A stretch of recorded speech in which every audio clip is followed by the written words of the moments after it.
when doing my hair follicle replication. So to do that, I'm going to be mixing a little bit of rubbing alcohol in with traditional ink versus organic pigment, just to show you exactly what that does. So the first one, this is an organic pigment. I'm just gonna put a drop in there. The color I'm using is just a deep black, just so you can kind of see. And then I'm gonna give that a little bit of a swish around. So what alcohol does is it breaks apart all the components that are inside of the pigment, so that you can actually see what the breakdown is.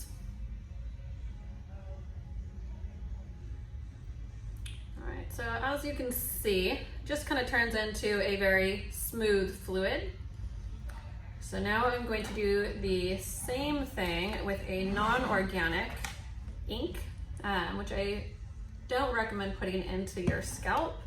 The main reason I don't recommend this, and I'm sure everyone has seen this with traditional tattoos, is over time with UV exposure, you may notice that pigment or ink starts turning a bluish or green hue, which you definitely don't want in your scalp.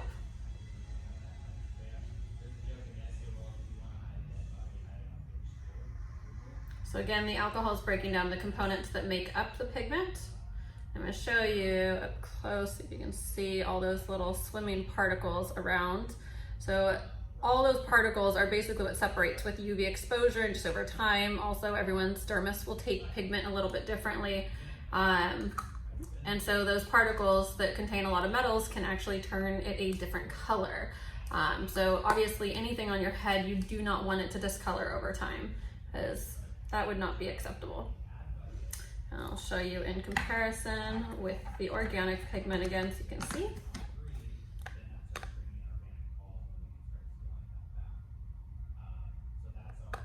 So that is why I choose organic ink.